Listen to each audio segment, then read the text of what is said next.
Good morning, everyone. Dr. Dan Graham coming at you once again with Dr. Alan Bradford, and we're going to be discussing medical marijuana cards. Now, Doc, here in Arizona, marijuana is now legal for recreational use. So the question that I pose to you is, do we still need a medical marijuana card? Thanks, Dr. Dan. Yeah, so this is a question that's come up for me from patients quite a bit in the most recent months. So, since 2011, Arizona has been a state where medical marijuana is legal. Um, you had to go through a doctor, such as myself. For the past 4 years, I've been helping folks get their medical marijuana card or their medical card.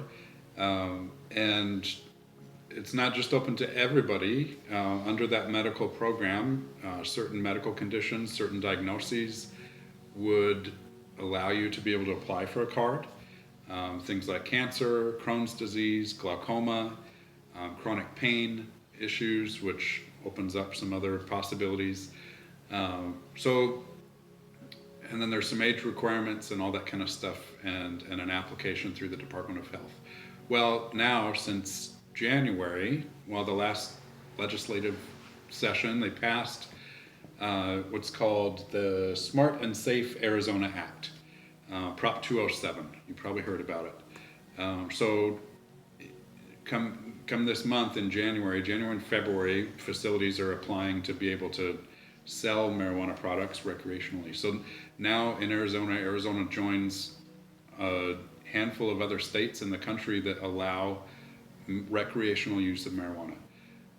So what does this mean for everybody that's getting the medical cards? I think there, in my opinion, I think there's still definitely some value to getting a medical card in certain situations. People think now, it's recreationally available. Everybody's going to be able to get it. You're going to be able to buy it everywhere. Why should I still get a medical card? It's not really that way. There's definitely some fine print with the passage of 207. 207, there's an age limit. You have to be 21 or older to purchase. With Prop 207, there are also some limits as far as what you're able to purchase, the potency of products that you're able to purchase. They put a limit on, for example, they put a limit on if you're going to do an edible product, how much THC is available to you in that product. No more than 10 milligrams of THC in an entire edible product. So they're putting limits on things. Also taxes. We don't really know yet how they're going to tax recreational marijuana. If we look to other states that have a recreational program, it's going to be higher than what you would pay if you purchased something under a medical card. And there was definitely some fear, and I'll just say it, propaganda against 207, where they're saying that people are going to be out there driving under the influence and all that. That's not allowed under 207. You can't drive under the influence. You've never been able to do that, even with the medical program, the medical card program.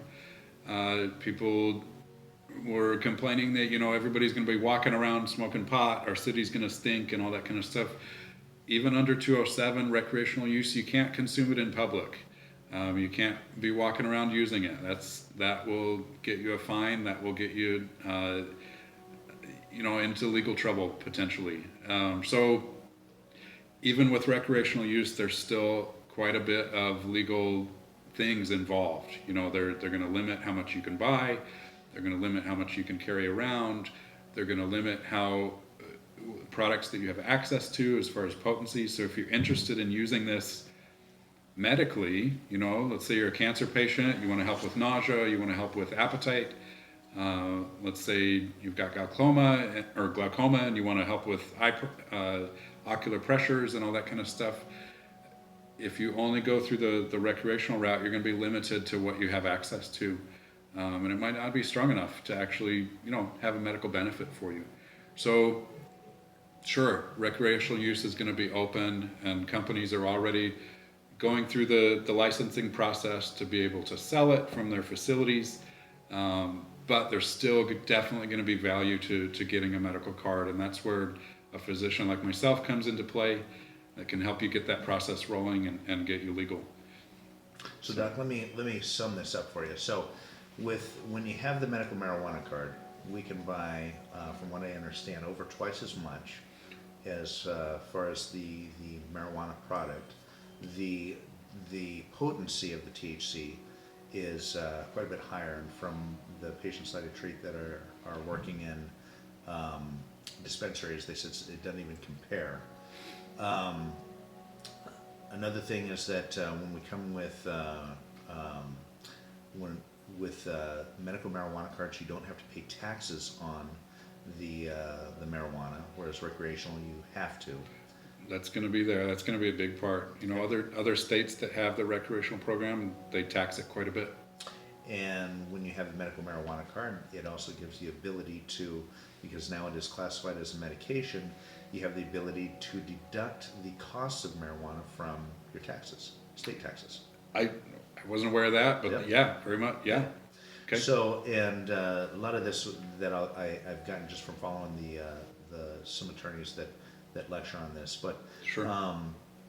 now, when it comes to when you do classify marijuana as medication, even though Arizona is a right to work state, you do have some protection if certain companies are doing random drug tests, if they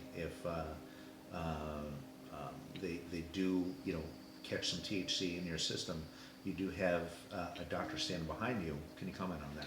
Yeah, absolutely. I didn't even bring that up. So since 2011 and the medical marijuana program, employers have always been able to kind of set their own rules.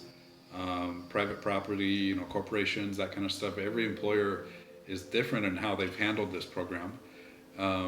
But what I always tell patients, so I'm not a lawyer, I don't know all the legal ins and outs, but with a medical card, if they detect THC in your system, which is what they're checking for when they do a drug test, random drug test or a scheduled one, if they find THC in the system and you have a medical card and maybe even a note from a doctor, some companies require that as well, then you're protected. You're protected legally with your employment.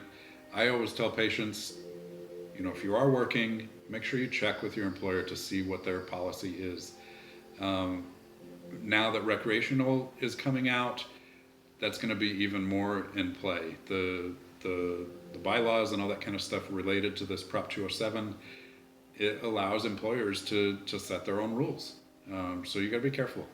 Great. So it adds another layer of protection, I guess, if you have a medical card. Perfect. Well, if anyone is interested in talking to Dr. Bradford about this medical marijuana exam and card, then give us a call, 480-219-6354. Yep.